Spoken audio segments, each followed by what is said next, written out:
En nombre de la Comisión de Actividades Académicas en España, de la Academia Nacional de la Ingeniería y el Hábitat y de la Asociación Hispano-Venezolana de Ingeniería y Arquitectura, le damos la más cordial bienvenida a este evento, a esta entrevista que hemos querido organizar en homenaje a un personaje de la historia de la ingeniería en Venezuela, que es el doctor Gonzalo Morales. Me acompaña el doctor Carmelo Ecarri, quien es el presidente de la Comisión de Actividades Académicas en España de la Academia de Ingeniería y también miembro honorario de la Academia Nacional de la Ingeniería y el Hábitat.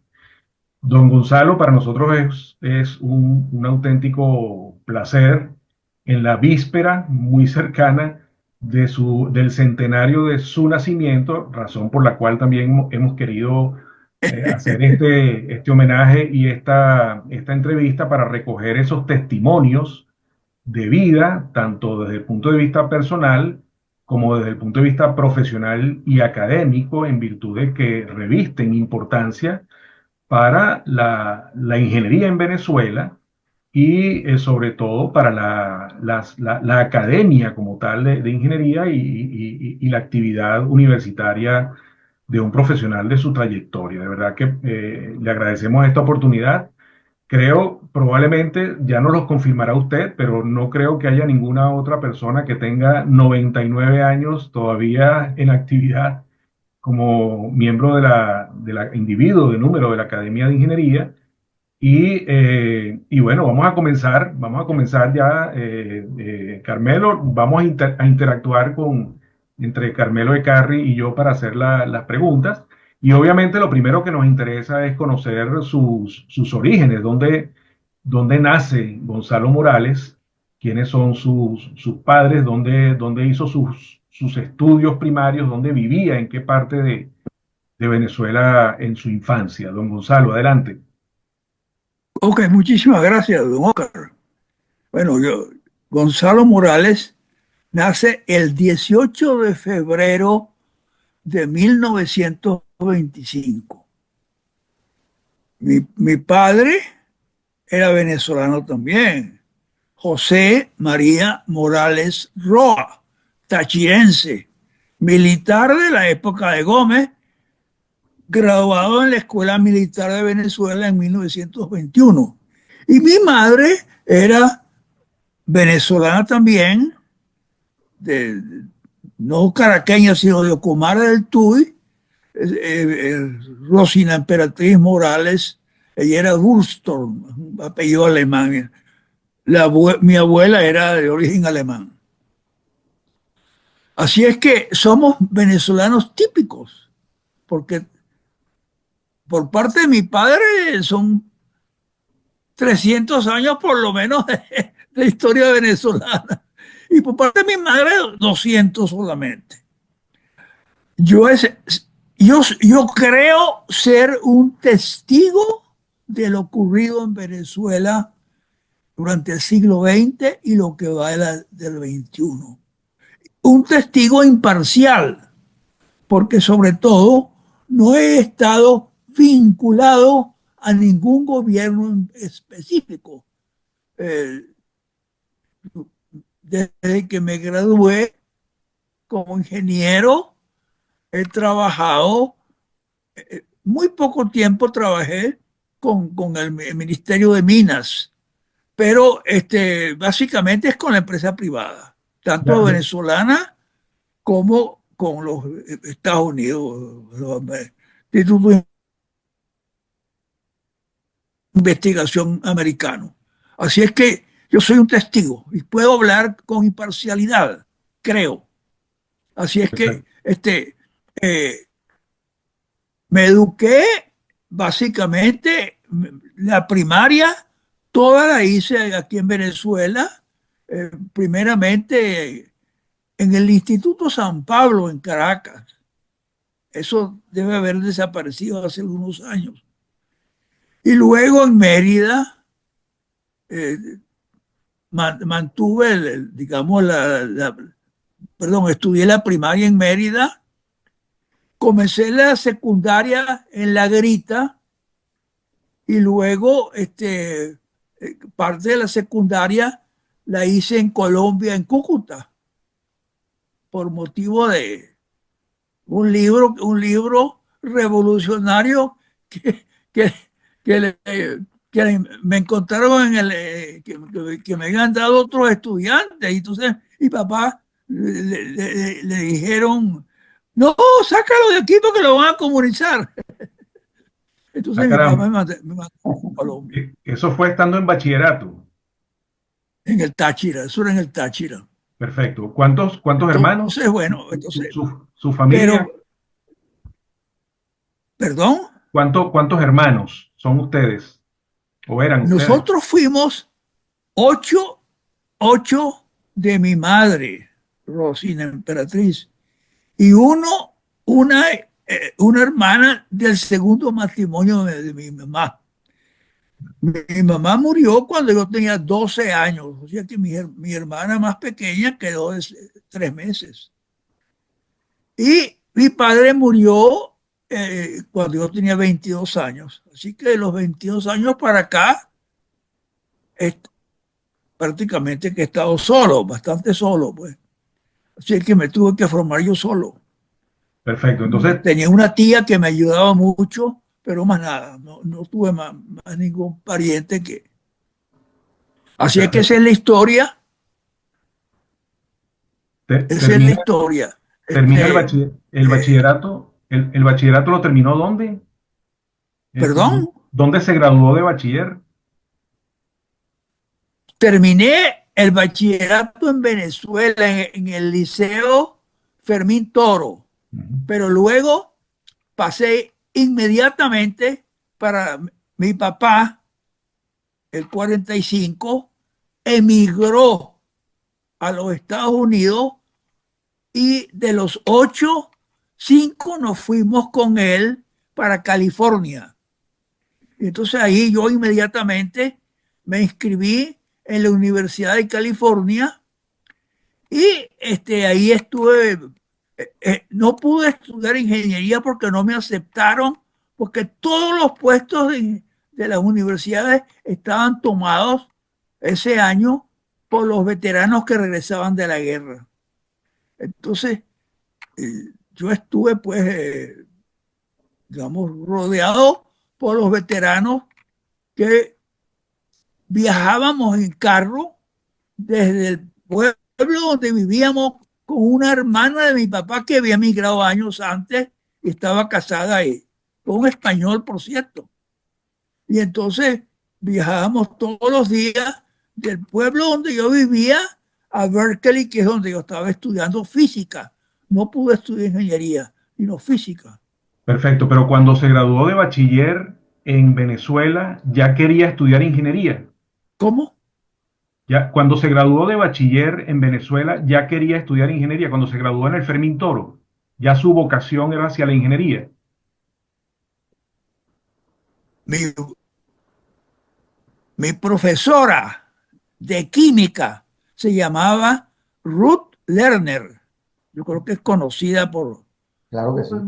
por, por algunas generaciones. Sí, sí. Y Ruth Lerner decía que yo iba a ser ingeniero químico. O sea que para mí la química fue y ha sido hasta el momento un elemento fundamental en mi formación. Porque primeramente me aprendí la tabla de periódico de memoria y, y podía resolver las ecuaciones con gran facilidad, las ecuaciones químicas. Entonces, por eso, pero yo no estudié química, estudié física porque estábamos sumamente vinculados en California, sobre todo, a pesar de que yo tenía muy buenos grados en química y en California, pero me metí en la física porque Berkeley, el año 46, cuando yo llego, está sometido a los premios Nobel en física que había ahí. Oppenheimer ya no era profesor ahí, pero lo veía cada ratico, lo veía pasar por los pasillos, porque él iba mucho estaba regresando de los Álamos. Y el doctor Chamberlain, que era mi profesor, mi profesor para resolver problemas a partir de las 2 de la tarde, premio Nobel en otra, en otro, creo que descubrió, no sé, un positrón o algo de eso.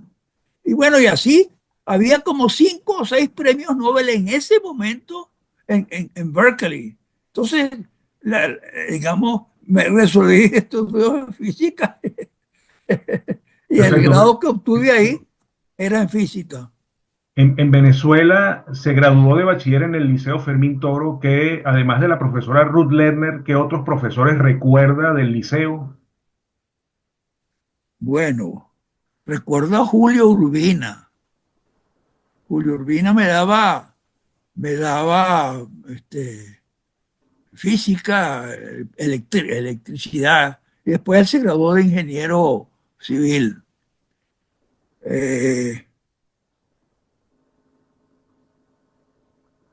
bueno, recuerdo a Guberner que me daba clases de inglés, pero ya, ya yo para ese momento, yo fui un autodidacta con el inglés, porque en la escuela primaria donde yo estudié aquí en Caracas, nos daban el- clases de inglés y de francés desde el primer grado.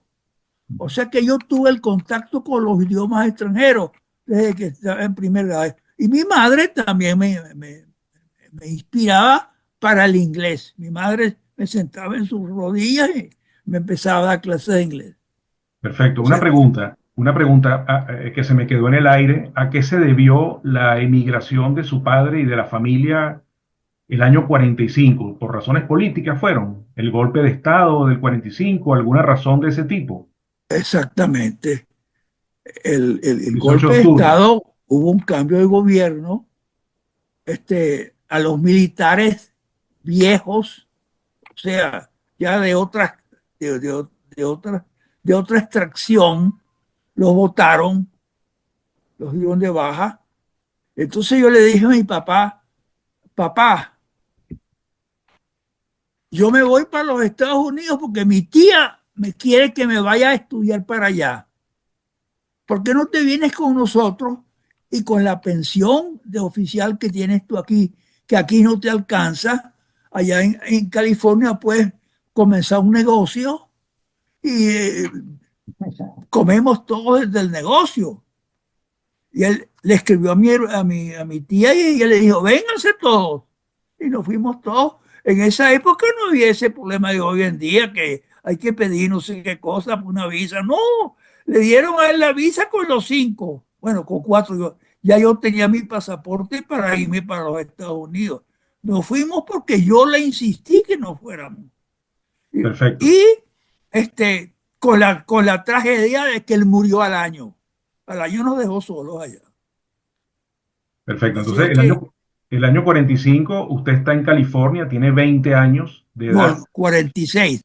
46. Yo, Está en yo California. me voy para California, nos vamos para California en noviembre del 46. Ah, ok, un año Ahora vamos a después. cumplir años. Perfecto. O sea Entonces, que, tenía ya perdón, 21 años de edad, ¿no? Tenía 21 años de edad, yo tenía y, 21 años en ese pero momento. en Venezuela no empezó en la universidad. Cuando se graduó de No, bachiller, nunca empezó en la no, universidad en Venezuela. Se fue a estudiar inmediatamente, en Estados inmediatamente Unidos. me fui.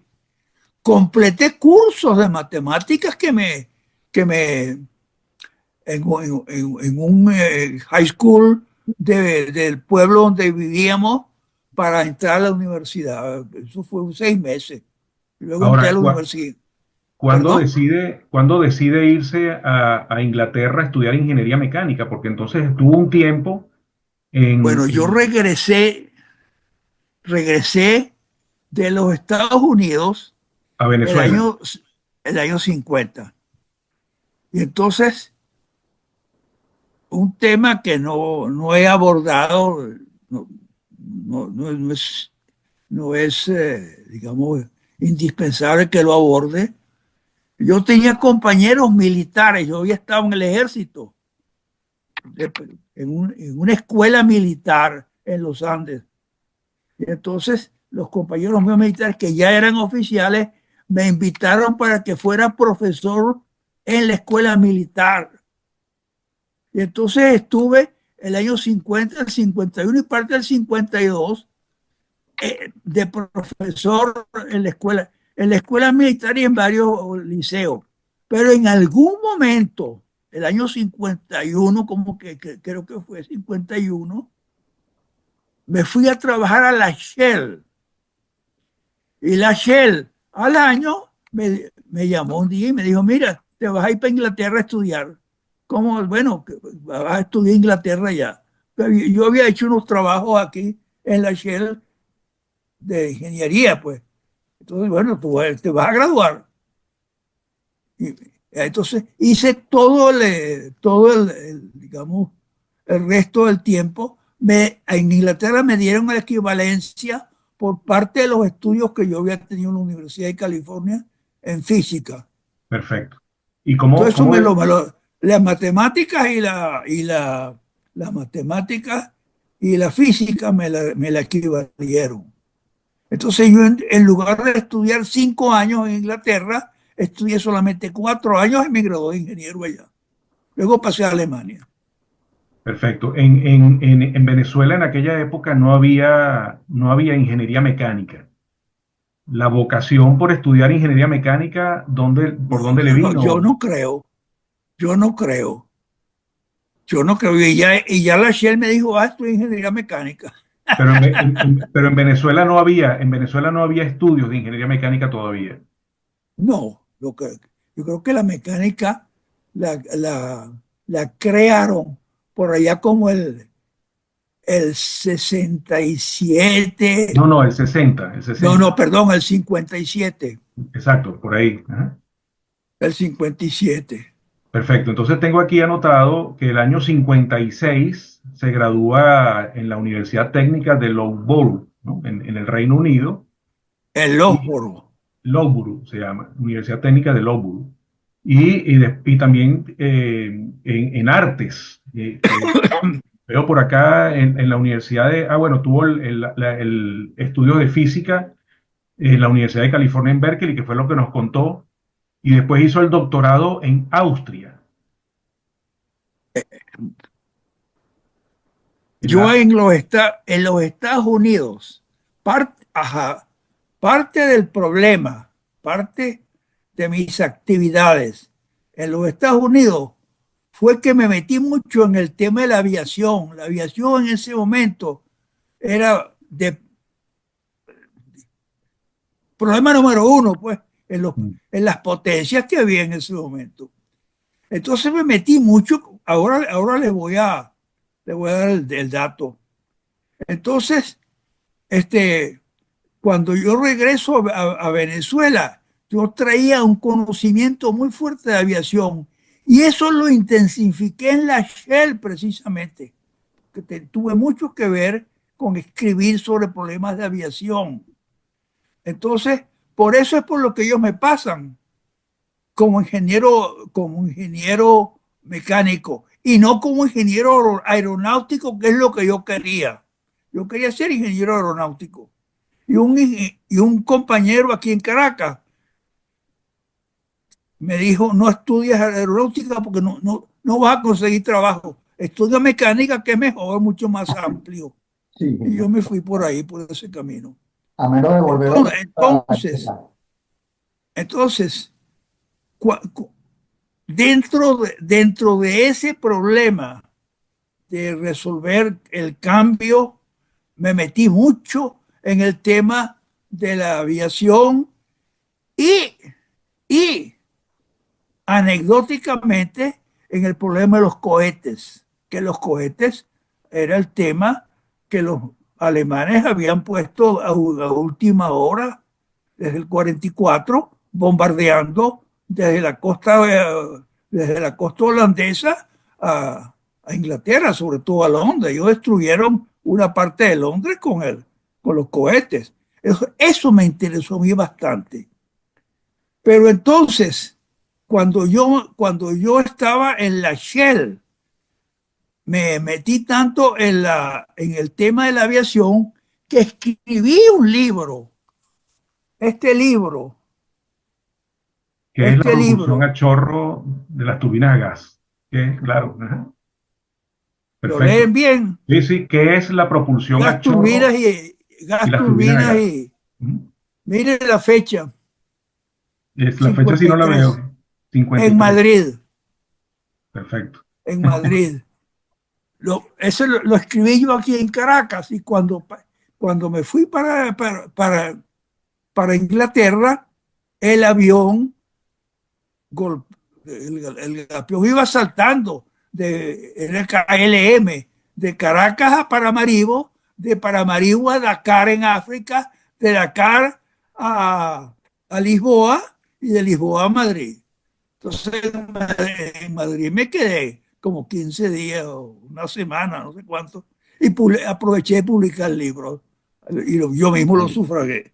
Bueno, perfecto. esa es la historia. O sea que, y eso, por eso es por lo que yo después de graduado me intereso en ir a Alemania, porque yo, con todo ese caudal de conocimiento que yo tenía sobre aviación y en particular sobre cohetes, or, fui el organizador de una sociedad en la universidad sobre cohetes y astronáutica.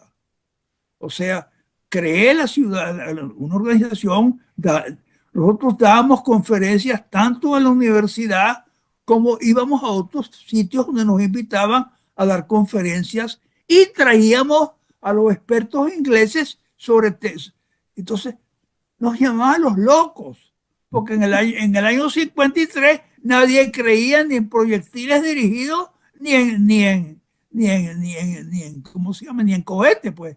Ah, no, eso ya se acabó. Ya los alemanes lo acabaron.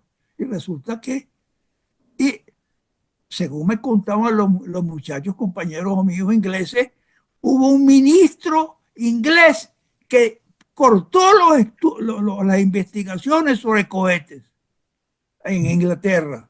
Inglaterra se quedó atrás. Inglaterra nunca echó para adelante con los cohetes. Nunca, o sea, se quedó atrás. Pues fueron los Estados Unidos que se habían llevado a Von Braun Con Brown. Ujú.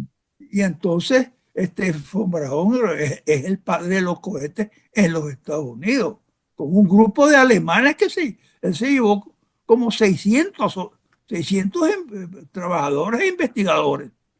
Yo, yo estuve en una reunión internacional en Copenhague en el año 55, todavía no me había graduado, y entonces ahí conocía tanto a Von Braun como a sus asistentes con los cuales yo tuve mucho contacto en ese momento.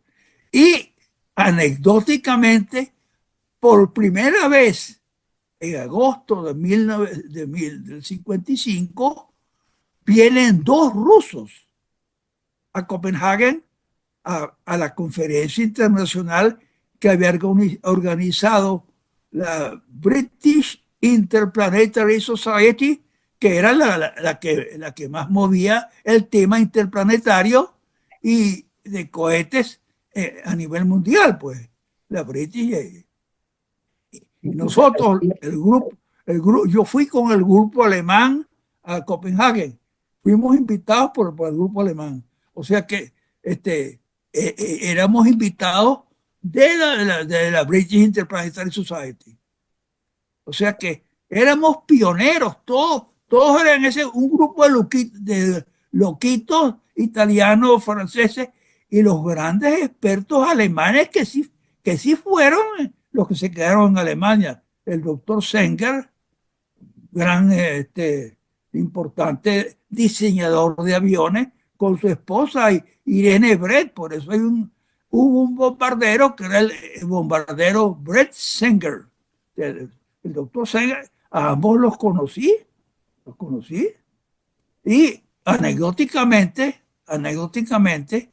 conocí también en Copenhague a un profesor Heim, Burkhard Heim, y a la esposa.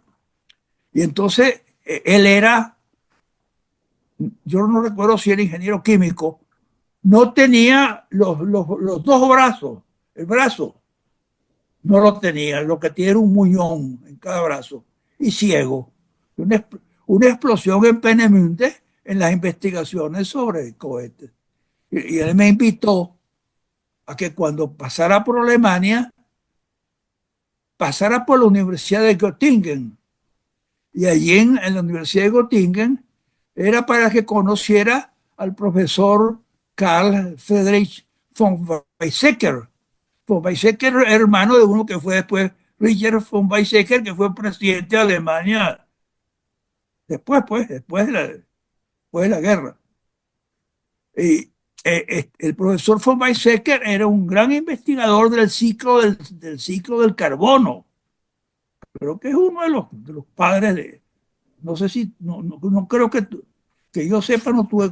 Él me invitó que me quedara en Göttingen investigando sobre termodinámica estelar. Caramba.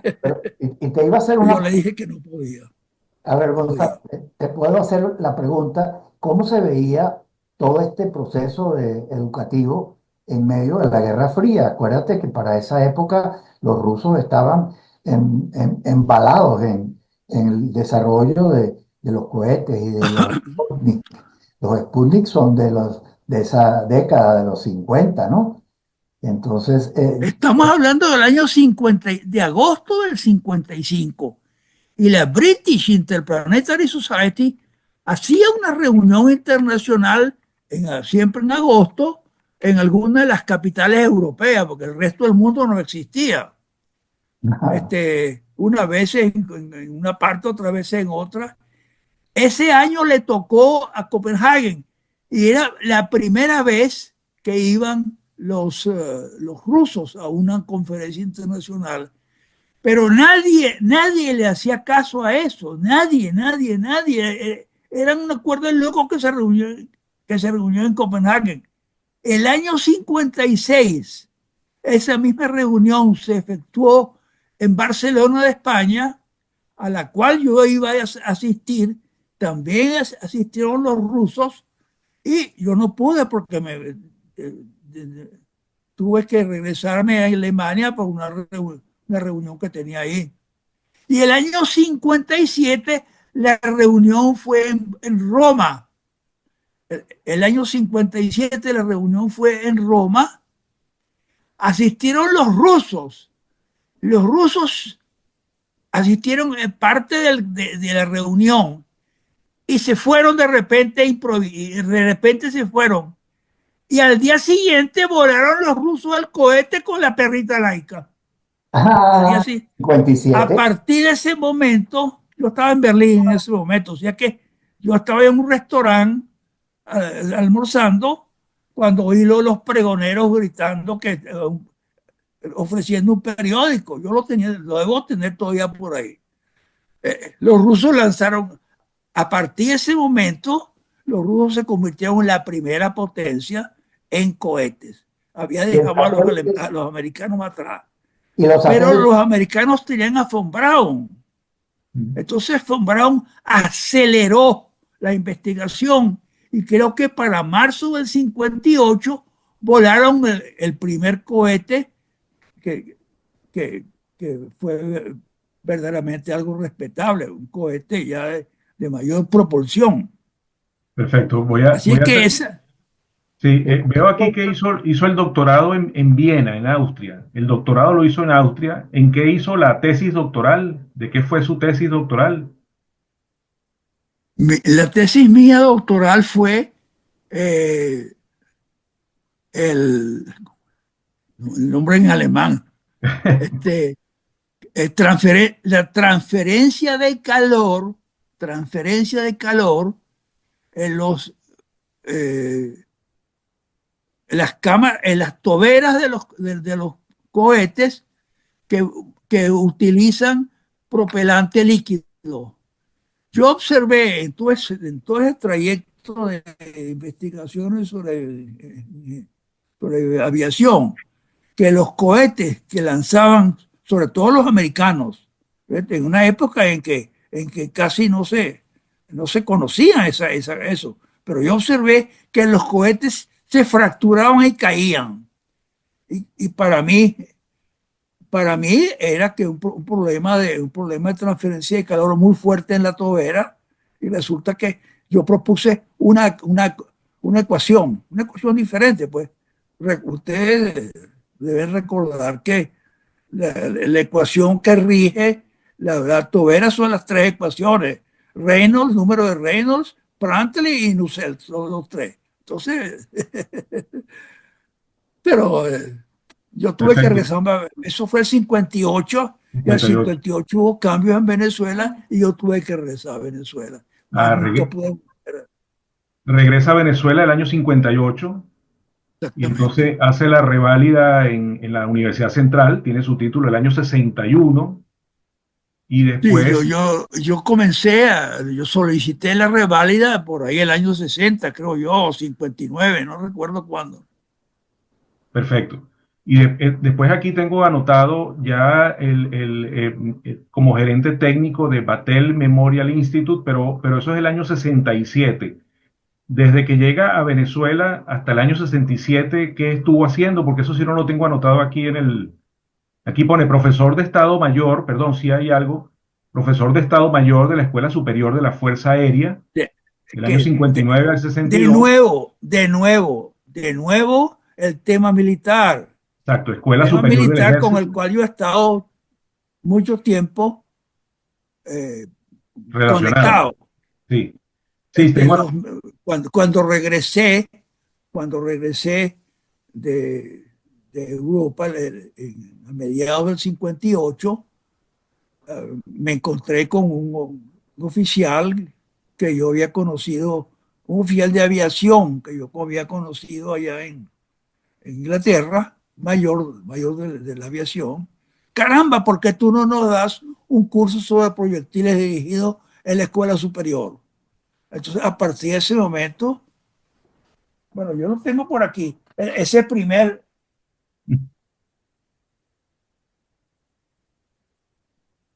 también es lo mismo, ¿no? Proyectiles dirigidos y astronáuticos. ujú. Ese fue el curso que yo daba en la, Sí, tengo que yo anotado aquí, daba, tengo, la di tengo en el Estado lo que- Mayor del Ejército, en el Estado Mayor de la Aviación, y algo de eso también en la Marina. la O sea Escuela que de Guerra Naval, dice aquí. Ujú. estuve vinculado durante varios años con ese tema, Perfecto, proyectiles dirigidos. y simultáneamente estaba de profesor en la Escuela Técnica Industrial, las famosas escuelas técnicas, Exactamente. del Sí, año porque de nuevo el mismo cuento. Me encuentro un día con un director,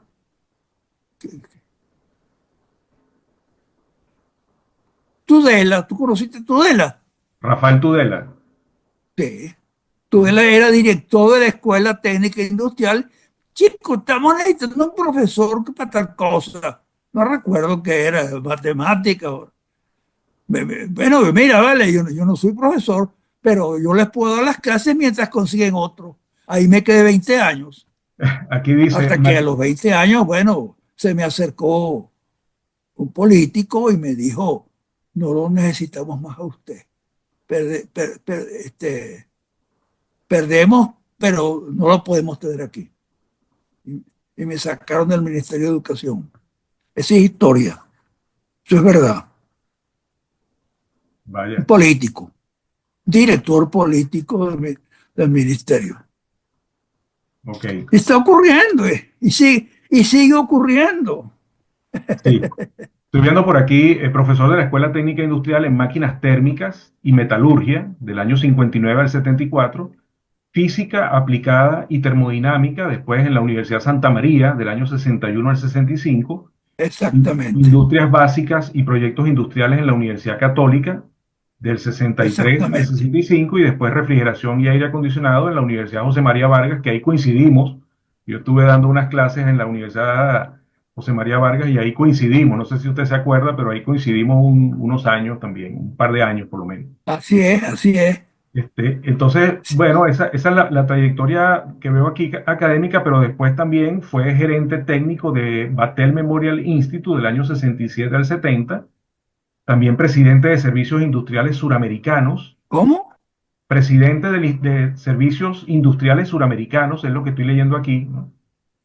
Presidente de la Fábrica Nacional Esas de... eran, Ajá, esas eran compañías donde yo fabricaba, eran compañías donde yo fabricaba carretillas transportadoras, correas transportadoras y comenzaban a, comenzaban a producir este, ascensores y no ascensores, sino montacargas ujú, y gruitas pequeñas.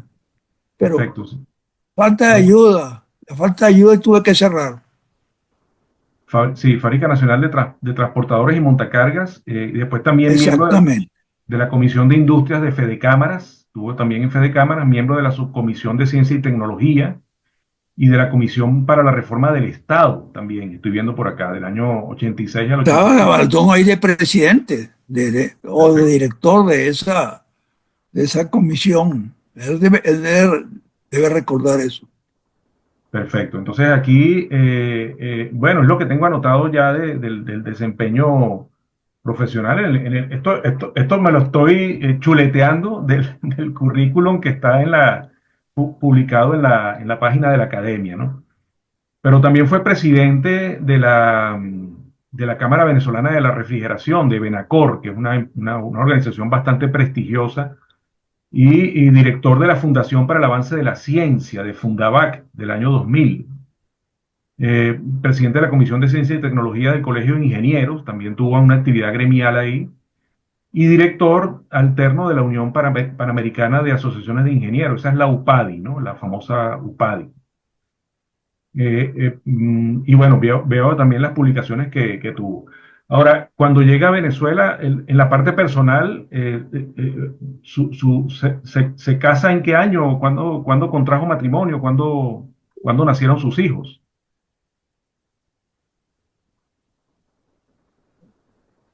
Yo fui casado 2 veces. Ah, ok. Mi primera esposa, mi primera esposa me acompañó en Europa a los viajes cuando estudiaba. No tuve hijos en esa época, sino a última hora tuve una hija. Pero luego mi esposa murió y me casé con mi esposa actual y tenemos ya 50 años de casado, pues, o 52, ¿no? 57. Está muy bien. Sí, 57. entonces La con estamos oyendo. ella, ¿cómo? Que la estamos oyendo, que le dijo la... Está bien. Con ella tuve 3 hijos. Uno, el mayor es un varón, ya tiene más de 50 años. El siguiente es otro varoncito, que tiene 50 y pico de años. Y luego viene una muchacha que es médico y que ella está en Alemania, es médico allá. Y ellos dos están en los Estados Unidos. Perfecto. Bueno, Muy- estoy leyendo aquí también, Carmelo, ¿ibas a decir algo? No, ¿Cómo? a preguntar. Carmelo, Y yo le decía a Gilberto al inicio a que Gonzalo. era interesante ver un poco cuál era su legado y cómo se lo había transmitido a sus nietos. Ese era un tema, entonces me parece que es un tema muy de la familia, es decir, cómo ha sido la vida familiar, la relación con los hijos y con los nietos, ¿Cómo? La relación con tus hijos y tus nietos.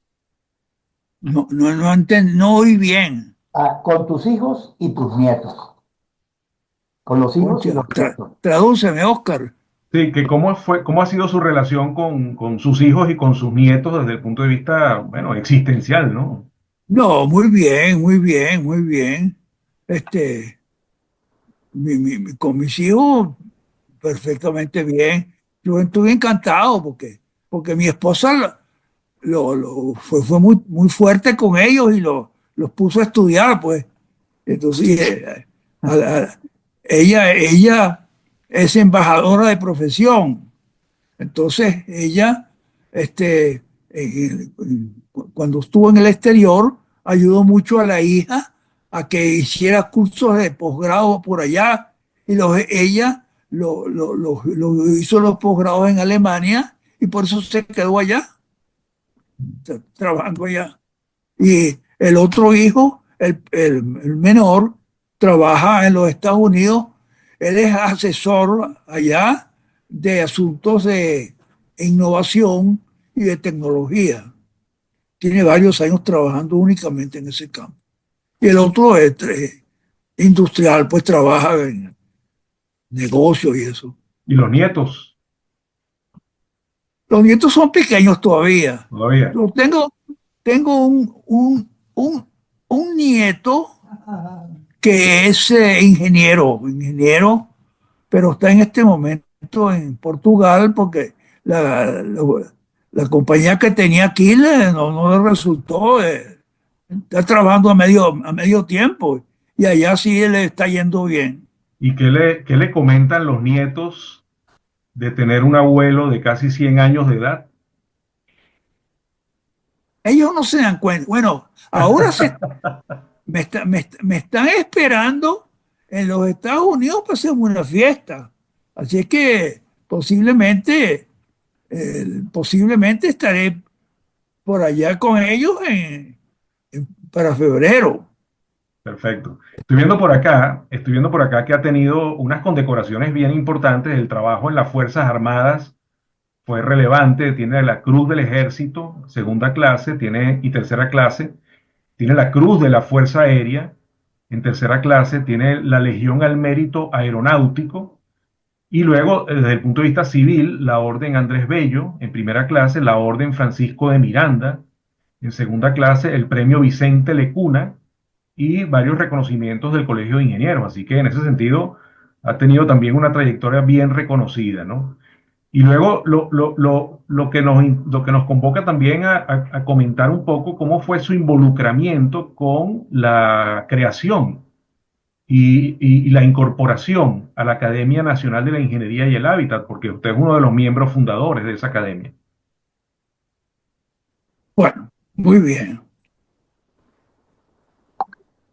Cuando yo estaba, cuando yo estaba en lo que se llamaba la UPADI, Unión Panamericana de Asociaciones de Ingenieros, Manuel Torres Parra estaba de presidente y yo de secretario. Entonces hubo un, el representante de Colombia, que era venezolano, por cierto, o medio y medio, pues, se le ocurrió proponer que fundáramos la Academia de Ingeniería que se necesitaba. Y estamos hablando de posiblemente el principio de los años 90.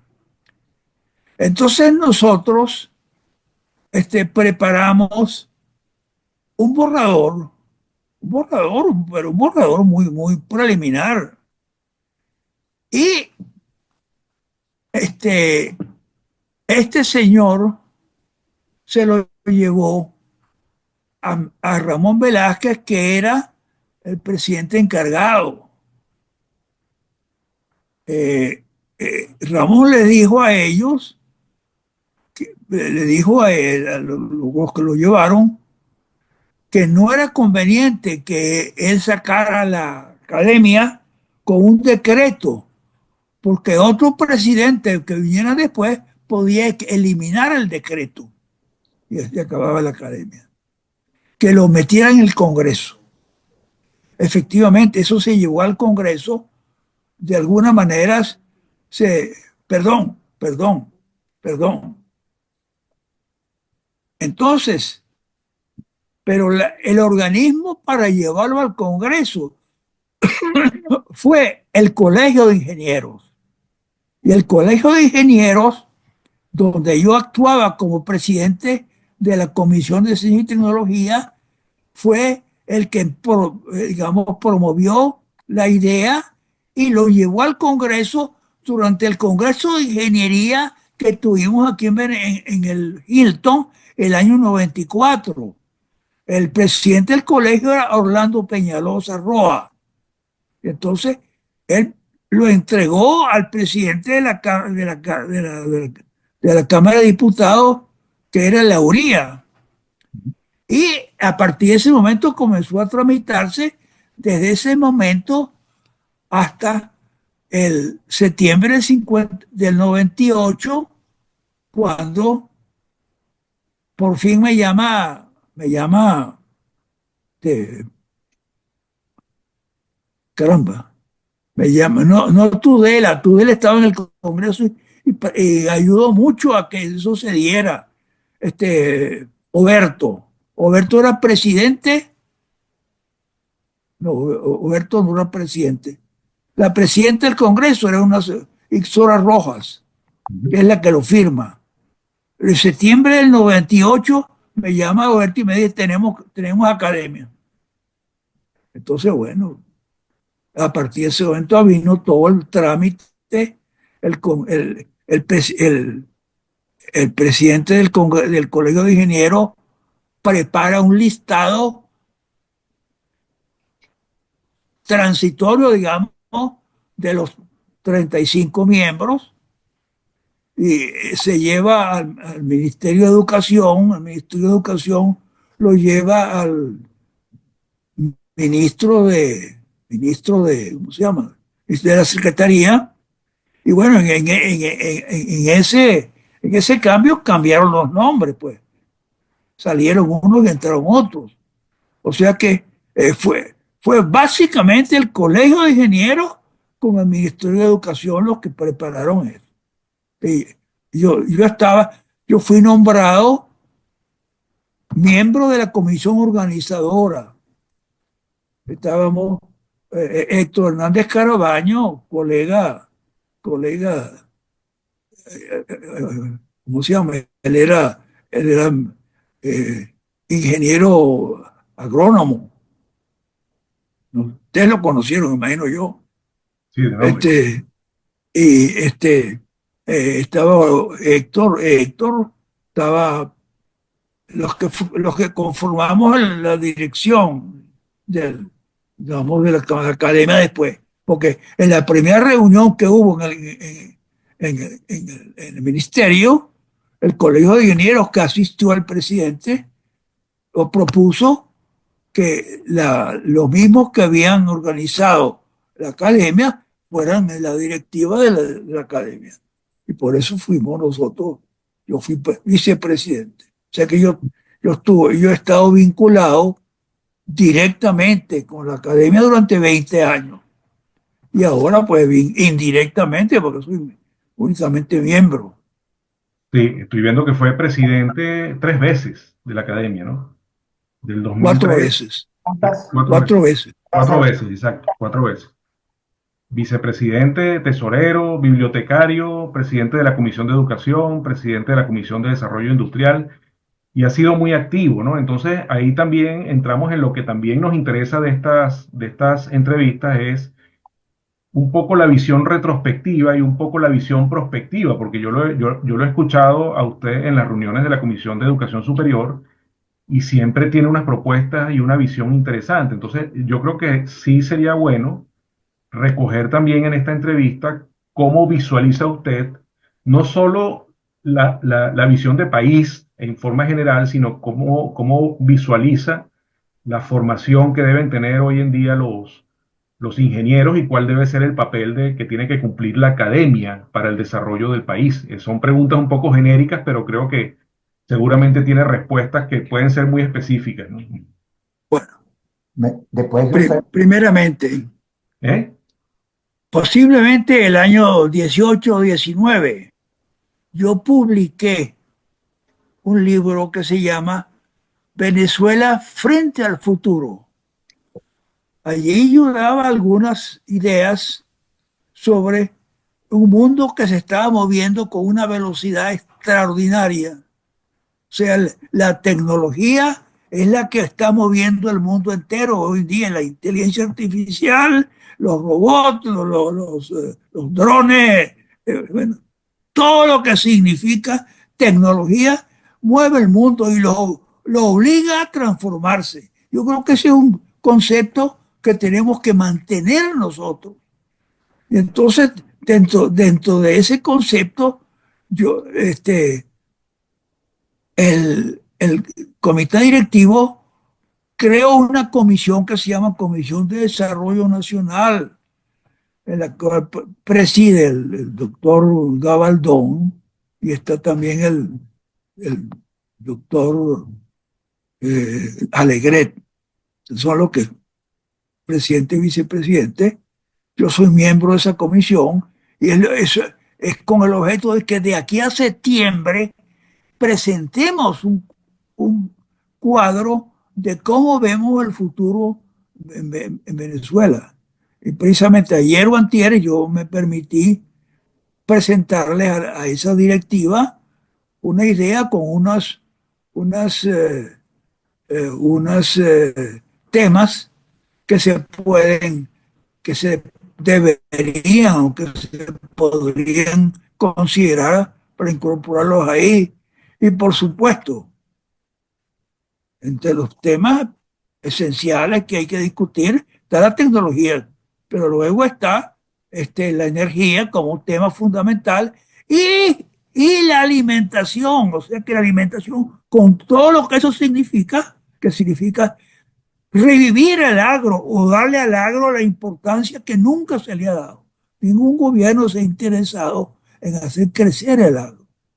Entonces, eso es parte, y le advierto que eso es parte del trabajo que yo estoy haciendo ahora fuera de la academia, que es cómo se encuentran fondos para llenar de nuevo el arcón nacional que está vacío.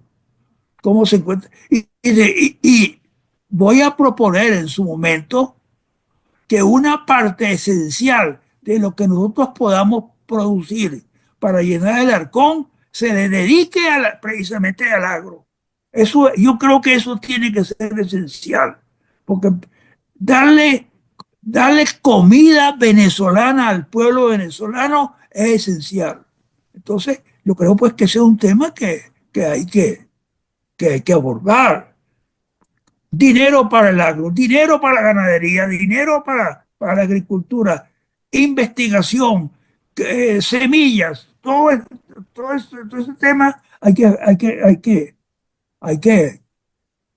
abordarlo y resolverlo y darle dinero en bruto, creo yo. Bueno, y quiero hacer un par de preguntas, a ver si me estás oyendo. Parece que tengo problemas siempre con el micrófono, ¿no? Eh, una primera pregunta es así un poco provocadora.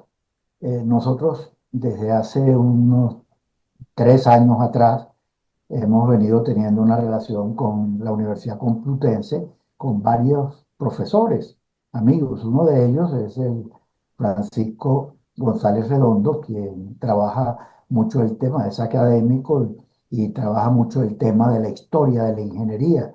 Y entonces, pues oímos una conferencia de él en donde nos habló de Leonardo da Vinci, pero nos habló de Leonardo Torres de Quevedo. Y la pregunta que te quería hacer era si tú habías oído algo sobre Leonardo Torres Quevedo. Leonardo, Torres Quevedo, ¿no te suena? Es un inventor español poco conocido, pero a raíz de este esfuerzo el académico González Redondo, hoy le hacía un comentario a Óscar en estos días que se ha dedicado a recorrer toda España a presentar el currículum y todo lo que ha sido el desarrollo de su aporte al conocimiento y al desarrollo tecnológico en España. Y la pregunta iba porque era un poco para plantear en Venezuela qué hacemos con nuestros talentos, con nuestros investigadores. Bueno, en mi opinión personal, todo lo que tú puedas hacer sobre el- la, la alimentación es válido. Todo, todo. Y las personas que pueden haber estado vinculadas con eso, como yo no soy del sector, no, no los conozco, pues. No, Conozco únicamente a un señor. ¿Ah? no, que la pregunta que está haciendo Carmelo no es sobre la alimentación, sino sobre la investigación en general, la investigación en Venezuela, cómo se puede potenciar, cómo se puede reivindicar la investigación científica, el desarrollo tecnológico en Venezuela. Sí, Precisamente mm, entre los temas que yo he abordado está el recuerdo para el instituto ese que había en Yaracuy, que era oye, se me olvidó el nombre, el, un instituto de investigación el CIEP, de productos agrícolas. el CIEPE, Había otro laboratorio que tenía la central, ahora es de biología, aquí mismo en la, en la- en la- Río de la yendo, Fuerte. yendo, a- yendo hacia, yendo hacia esos altos que hay detrás de la Mercedes, la Mercedes por ahí, ahí hay un instituto de investigación donde se descubrieron en los años 70 se produjeron unos jugos de primera jugo de mango que jamás se había producido en Venezuela. O sea, había una investigación fuerte. O sea que el campo de la investigación en Venezuela, eso hay que abordarlo porque hay mucho lo que hay que hacer aquí, sobre todo en el agro. El agro puede dar muchísimo, muchísimo nuevo. Por ejemplo, en el caso de Guayana hay 400.000 kilómetros cuadrados desconocidos completamente. ¿Cómo sabe usted lo que puede encontrarse ahí en frutas o en plantas, plantas, plantas para, Medicinales. para la farmacia, pues? O sea, eh, es sí, pero tú tienes que fortalecer el sistema de investigación, tienes que pagarle mejor, buscar buenos investigadores y las remuneraciones tienen que ser de acuerdo. Aquí había el CONICIT. CONICIT hay que reforzarlo. CONICIT ha sido abandonado. Yo fui el otro día arriba a los teques y me encontré con edificios agrietados y, bueno, descuidados completamente, pues. Y ya eso, la vista se hiere viendo eso. Yo creo que eso, eh, pero hay plata para otras cosas. Hay plata para otras cosas. Entonces, yo creo que Yo creo que eso, y en eso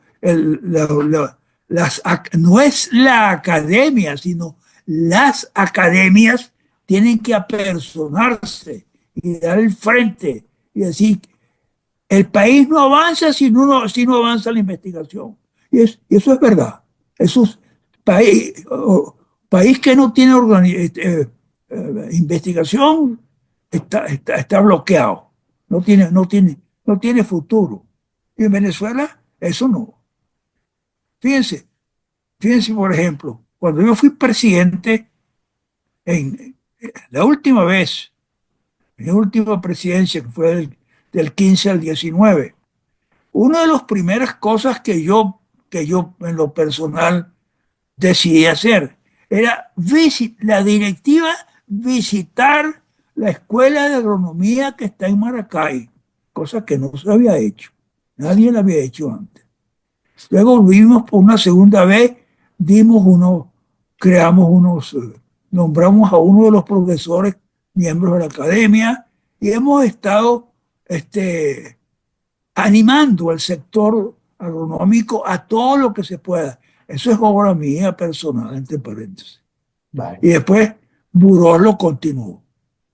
Yo, que- yo creo, yo creo que es un tema que tenemos que abordar a diario. Recordar que los alimentos tienen que producirse en Venezuela. No puede ser que aquí estemos consumiendo café colombiano o café americano. Como yo, en años pasados, yo tenía que ir a Miami a comprar café para tomarlo aquí. No puede ser. Eso no puede ser. No puede ser. Se, Y hablando de comprar Miami, sardinas americanas y ni siquiera americanas, yo creo que eran de otra parte, compradas por ellos. No, yo creo que es mucho y eso es en manos de la ingeniería. Y la ingeniería es la que tiene que tener la voz cantante en ese caso. Es la ingeniería en general. Y una no es la pregunta, ingeniería venezolana, es la ingeniería mundial. sin duda alguna. Y una pregunta, Gonzalo.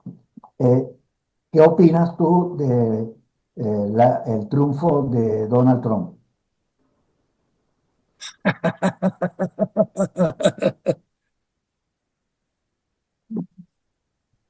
Los venezolanos han puesto un gran interés en el futuro que puede este señor dar. A mí no me gustaba, entre paréntesis, me parece que no era la persona indicada, a pesar de las dolencias que podía ofrecer la presidencia actual y la vicepresidencia actual, con todas las fallas que ellos pueden presentar por su tesis política, que está en contra de lo que aquí podemos tener. Pero aparentemente, según se ve en declaraciones, y las declaraciones no se pueden echar para atrás, las declaraciones hay que respetarlas. Por lo menos creo que la tendencia es resolver el problema venezolano. Ahora, este, depende de lo que aquí quieran aguantar. Si quieren aguantar, mantenerse en el poder, viene una colisión. La colisión puede venir y creo que la colisión viene, creo yo. Quizás es eh, eh, eh, creer otra cosa, es hablar de pajaritos preñados, como dicen por ahí. Yo creo que tiene que venir una coalición, porque hay demasiados intereses de por medio. Dale. Tu Perfecto. pregunta, don Carmelo, Sí, bueno, me entusiasmé muchísimo con el planteamiento sobre el tema de la alimentación. Yo creo que hace falta, por supuesto, los recursos son indispensables, pero creo que hace falta un poco, mucha investigación, muchas inversiones, pero que no deben estar dirigidos solamente a facilitar el proceso productivo que está en manos de los propios agricultores, de la agroindustria, del agrocomercio en general. Es decir, yo creo que la iniciativa privada debe ser muy importante, antes que la intervención gubernamental, que debe restringirse fundamentalmente al apoyo en la investigación, a facilitar los procesos de apoyo a la comercialización internacional, en fin, para darle vida, pero que los actores deben contribuir de manera libre, es decir, no debe ser a partir de subsidios, a partir de bonificaciones, a partir de exenciones, sino realmente hacer una agricultura productiva competitiva. Es una, vamos, mi inquietud, pero me gustaría también ver un poco cuál es tu intervención. permítame una intromisión, don Carmelo.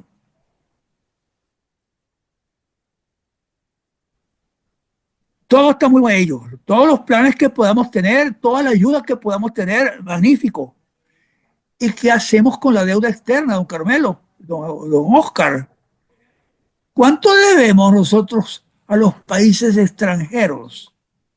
¿Cuánto debemos? Se sabe exactamente la deuda que tenemos y a quién se la debemos y cómo la podemos pagar. Yo me he metido en ese campo. De acuerdo a reuniones que tuvimos con la Academia de Ciencias Económicas, la deuda era de cientos, ahora la han rectificado a 160.000 millones de dólares. Si tú produjeras si tú produjeras 1 millón de dólares en petróleo diariamente solamente para pagar la deuda, son 168.000 días. Y tú tienes 1 millón de dólares disponibles, son 168.000 días.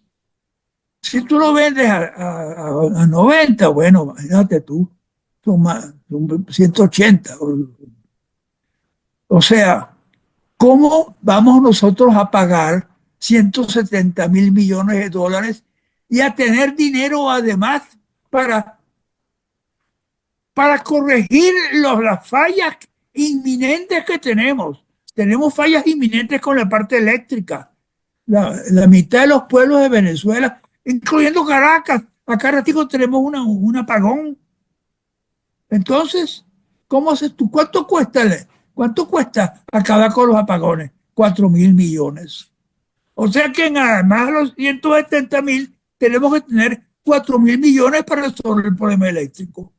¿Y cómo arreglamos el problema del agua? El agua que falla en Venezuela. El agua falla. El agua falla. ¿Cuánto, cuánto cuesta reponer los sistemas de agua? Bueno, póngale 5.000 más. ¿No? Ya son 10.000. ¿Cómo ahora, cuando repusimos la parte eléctrica, hablamos solamente de las plantas termoeléctricas? ¿Y Guri cuánto nos cuesta? De las 20 turbinas que mueven a Guri, solamente hay trabajando 11. Y los 9 las dejamos paradas. ¿Cuánto cuesta reponer una turbina? Una turbina de esas costosísimas. Y el sistema Bueno, de transmisión, y el sistema de transmisión, esa es otra. No, bueno, hay que terminar entonces, que falta. Entonces, ¿qué significa eso? Que tú en Miraflores tienes que tener un grupo de gente que conozca los detalles de Venezuela, que no sea para hablar pistoladas todo el tiempo, sino para resolver los problemas reales del país.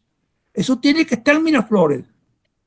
Y ahí tenemos los ingenieros que están sentados y resolviendo problemas. Perfecto. Carmelo, no sé si tengas alguna otra pregunta. Bueno, creo que más que preguntas es un corolario de la intervención. Yo creo que ese es el camino correcto, pero yo creo mucho más que en la inversión estatal, que hay que complementarla bastante con inversión privada extranjera. Es decir, yo creo que seguramente hay interés en algunos sectores en invertir en Venezuela, siempre y cuando haya seguridad jurídica, siempre y cuando haya estabilidad, siempre y cuando haya seguridad en general. Es decir, yo creo que Venezuela es un país de una enorme potencialidad. Venezuela llegó a ser el tercer país, luego de Brasil y de México, en términos de su PIB y de su PIB per cápita, o sea, una situación excepcional, por encima de Argentina, por encima de Perú o de Chile. Es decir, Venezuela tiene una capacidad enorme, sin duda alguna que hoy está muy mermada y que yo si hiciera el mismo cálculo que acabas de hacer para pagar la deuda, te diría que si quisiéramos tener los casi 500.000 millones de dólares de PIB anual, a los ciento y tantos mil actuales, tendríamos que tener una tasa gigantesca de crecimiento, de desarrollo en Venezuela, es decir, que superaría probablemente los estándares que tuvo China después de Deng Xiaoping, es decir, crecimientos de cerca de 20% interanual, que parecen una fantasía. Entonces, no es nada fácil. Ahora, el planteamiento que me permito, digamos, hacer es que hay que mirar sobre todo por la integración de Venezuela con los mercados internacionales. O sea, la agricultura venezolana tiene posibilidades, no solamente con la agricultura tradicional de café, cacao, de carnes, etcétera, donde existe la posibilidad de desarrollar muy grandemente, como ha ocurrido con dos o tres sectores, el caso de la producción bufalina o el caso de las camaroneras, es decir, hay realmente unos sectores dinámicos actualmente en Venezuela y creo que hay muchos otros sectores y ahí no hubo inversión del Estado, ahí no hubo un financiamiento nacional, ahí hubo intervención de capital extranjero y que pudo hacerlo. Entonces yo creo que ese modelo es un modelo a impulsarlo, que es fortalecer todo, digamos, sobre todo garantizando, y ese sí es un papel del Estado, la competitividad.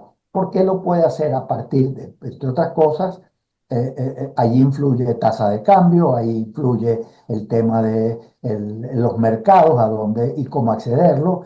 Nosotros no tenemos una infraestructura exportadora competente. En fin, ahí hay que hacer inversiones en el sentido de facilitar la concurrencia a los mercados internacionales. Entonces, bueno, creo que eso como salida. Pero obviamente que hay que resolver problemas más importantes también, y es la comida del venezolano. Los venezolanos en este momento comen, pero sigue habiendo una alta dependencia de la provisión extranjera. O sea, los cereales en Venezuela casi no se producen. Eh, la producción maicera o la producción de arroz están por el suelo y a lo mejor con un poquito de estímulo, a lo mejor hay que hacer un poquito de apoyo en la vialidad, hay que hacer un poco de apoyo también en el establecimiento de la electricidad y la conectividad. Entonces, eso son, digamos, cosas por hacer. O sea, a mí me parece interesante el planteamiento, pero que creo que hay que bajarlo de nivel de abstracción. Decir, bueno, ok, vamos a hacer esto. ¿Qué se puede hacer en materia de ganadería? ¿Cuáles son los sectores? ¿A qué mercados podemos entrar?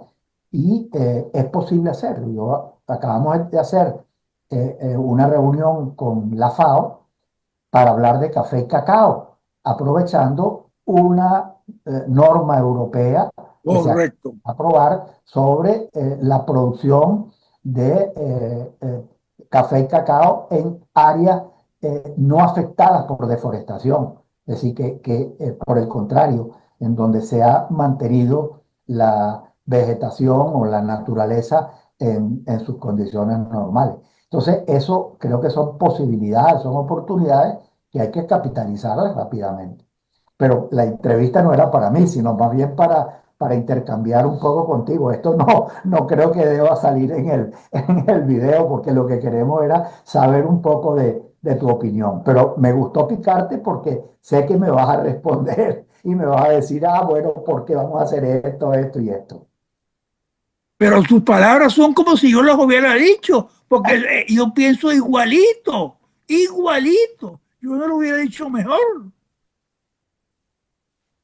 Yo diría, señores, colegas, que un tema que usted mencionó en este momento, primero ya estoy de acuerdo con todo lo que dijo, lo conformo todo, todo con puntos y comas.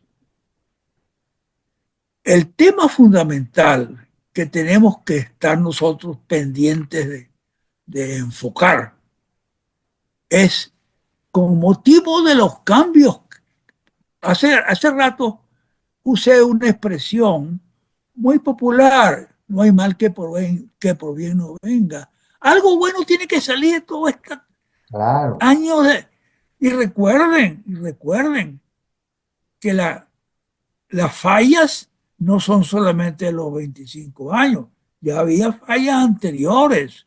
O sea, tenemos que buscar, si no la perfección, algo mucho mejor políticamente. nosotros elegimos un presidente durante todo el siglo XX y lo que es el XXI, que cuando se encarama en el poder es un zar. Cuando tú vas a nombrar un portero del Tamacoro, ahí tengo que hablar con Carlos Andrés, correcto. Cuando tú vas a nombrar un secretario en Mérida, tienes que hablar con el presidente. El presidente tiene que aprobarlo. ¿Cómo es ese cuento? ¿Cómo es ese cuento? Supongamos que no seamos un país federal. Dejamos de ser federal hace muchos años. Pero tú necesitas que haya respeto de arriba para abajo y que sea reciprocado de abajo. Tú necesitas un país donde se imponga el respeto, la disciplina, el orden, el aprendizaje de oficios. Si tú vas a ser barrendero, aprende a ser barrendero, aprende el mecanismo de la escoba o de las pulidoras, de lo que sea. Ahí es donde básicamente el futuro tiene que estar enfocado en la educación. La educación no solamente es la superior, como le enfoca la, la, la academia. La educación comienza en, lo, en la pierna de la madre. Lo que pasa es que las pobres madres en Venezuela tienen que salir a trabajar para poder darle de comer a los hijos, porque los hombres se les van y buscan otras mujeres y tienen otros hijos. Entonces tienen tres hogares, no pueden mantener ninguno. Entonces, tiene que haber un enfoque hacia una perfectibilidad de lo que es el Estado, de lo que es la conducción del país para poder ayudar. O sea, aquí la presidencia es que manda hasta en lo que hasta en lo que tú comes, pues. En todo, en todo. Eso no puede ser. Eso no puede ser. Tú tienes que tener un país donde haya libertad para actuar. Si tú te quieres hundir, bueno, te hundes tú mismo, pero no porque te hundieron en Miraflores. Te hundes porque tú quieres hundir. O sea, ese es un tema, el tema de la perfectibilidad del sistema político. Es algo que tiene que ser discutido por todas las organizaciones. Y les advierto una cosa, no es solamente un problema de Venezuela, es un problema de casi todos los países, si no todos, por lo menos casi todos los países americanos, del Río Grande para acá, del Río Grande hasta la Patagonia. Y cuidado, cuidado, como que los Estados Unidos también está escogiendo actualmente. Es, yo decía el otro día, estos no son los Estados Unidos que yo conocí. Estos no son, esto es otra cosa totalmente diferente y deformada. O sea, ha habido una distorsión de los conceptos durante muchos años, durante muchos años. Vamos a hablar de Venezuela solamente. Tiene que sentarse alguien con autoridad moral y con autoridad de conocimiento a discutir, considerar y dar soluciones sobre el problema venezolano. Tiene que ser así. Ver cuáles son los principales problemas, que no es solamente el sistema de gobierno, no, el sistema de gobierno es un problema, eso viene solo, pero los demás, ¿quién enseña a la gente? Tiene que ser puntual, porque tú llegas a las 9 a trabajar y tú tienes que llegar a las 8, te estás tirando una hora completa y luego te quedas a las 4. Eso no es así. Eso no es así. Usted trabaja y gana dinero, usted llega a las 8 y se va a las 5. Trabaja sus 8 horas completas para luego tener derecho a sus vacaciones de fin de año, sus 15 días o 20 días o lo que sea. ¡Voilà! Eh, o sea, tenemos tenemos que pensar en muchas cosas, no solamente es el tema el tema del sistema, del sistema del Estado. No, no, no, no, no, no, eso es una parte importantísima, por supuesto. Pero dónde metes tú los problemas que está ocasionando en este momento la comercialización del petróleo? Tenemos petróleo, tenemos gas natural, tenemos otras cosas. No podemos usar eso para otros objetos, otros objetivos. O sea, eh, y por supuesto, yo diría que educar desde la cuna, pues, hasta, hasta toda la vida. Pero si yo Claro. necesito a veces que aprender cosas nuevas, a veces yo no entiendo ciertas cosas y tengo que buscar cada vez cómo las aprendo. O sea que uno nunca para de aprender. Yo diría que ese es un tema válido para discutirlo a fondo, para discutirlo a fondo durante mucho tiempo, hasta ver si encontramos luz al final del túnel, como dice el dicho por ahí. A ver, O sea, está muy bien. Mira, ¿y qué papel nos asignas a los 8 millones que andamos en el exterior? bueno, tiene que habernos afectado porque eso es, ¿Qué por vamos a una aportar? parte, esos son productores, ellos producían o producen, y luego son consumidores también. O sea, ¿cómo es posible que la industria esté trabajando al 17%? De un 100% de producción válida o preparada por su maquinaria, solamente el 17% está trabajando. O los mejores están en 20%. ¿Cómo es ese cuento? ¿Por qué? Porque faltan los 9 millones esos que consumen y pueden producir. Pero luego falta el dinero. El dinero el dinero hay que buscarlo como sea, como sea, como sea. Y hay medios para captar más dinero. Hay medios, los tenemos ahí mismo. Es que hay que sacarlos o hay que sembrarlos. Bueno, yo digo, ¿tú sabías que aquí en España existe una cámara de empresas venezolanas que han invertido en España? Sí, sí, por supuesto, Aquí, por bueno, supuesto. aparte de lo que era más o menos razonable, que son los impactos de los venezolanos en España, es que pusimos a los españoles a comer arepa, y a comer empanada, y a comer tequeños, y a comer todas esas cosas que son de la raíz de la cultura venezolana.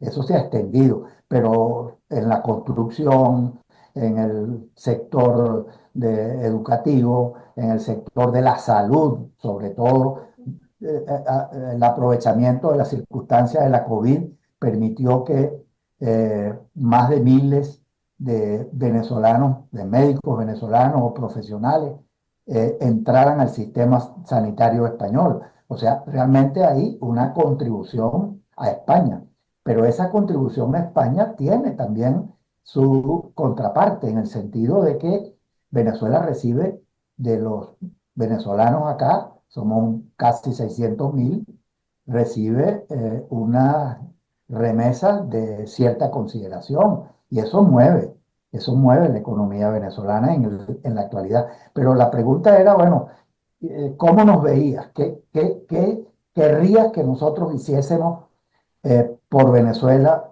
en el momento actual y en el futuro? No, esencial. El papel que va o que tiene que desempeñar la población, sea la población que está en Venezuela o la que está en el exterior, es fundamental. ¿Por qué?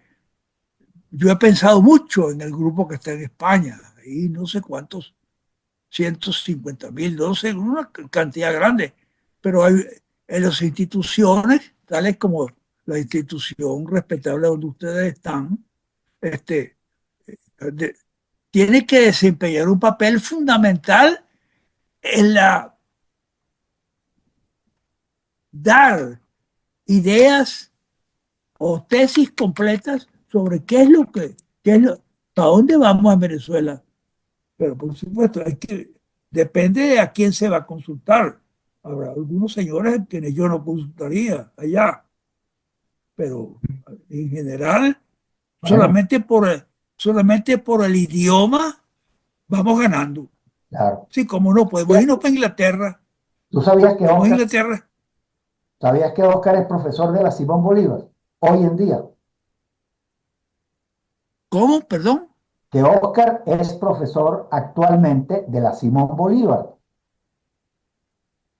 Un dolor de cabeza.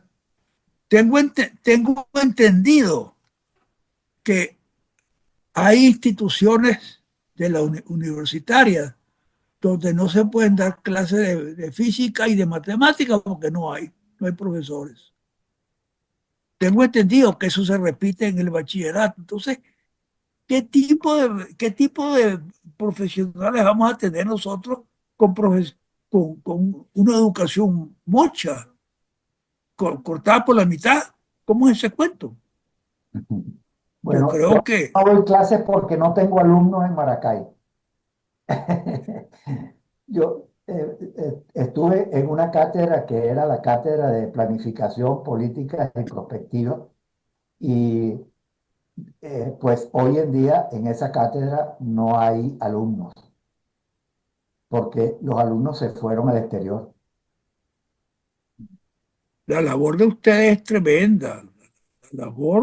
Esa labor de pescar, si me permiten la palabra, de pescar las verdades allá y traerlas para acá, adaptadas a las necesidades nuestras, es fundamental, fundamental. Esa, esa, esa, esa unión entre los dos es básica. No Ah, solamente con los Estados Unidos y con Inglaterra y con Francia o Italia, no, no, no, no. España es fundamental porque nosotros venimos de ahí, Morales es español. sin duda. Yo creo que yo no puedo evadir ese apellido, no lo puedo evadir. Entonces, Bueno, este, que Oscar no, continúe porque ya estoy interrumpiendo demasiada la grabación. no, No, no, bueno, no, no, es que esa unión tiene que dar un fruto importantísimo en el futuro, importantísimo, y siempre que sea bien dirigido, tiene que ser muy bien dirigido. bueno, no, bueno, queríamos ya, sí, por razones de tiempo, pero creo que hemos cumplido el objetivo, el doble objetivo de recoger ese testimonio vivencial de don Gonzalo Morales y rendirle también homenaje por su trayectoria y por su experiencia vital de ya en febrero será, ¿no? En febrero, por lo que nos dijo, cumplir los 100 años de edad y además totalmente activo, ¿no? Intelectualmente y aportando ideas, aportando soluciones, aportando opiniones y criterios, eso es valiosísimo, ¿no? Además, a mí, este tipo de personajes, y voy a hablar ya, el tipo de personaje, pues siempre me da una sensación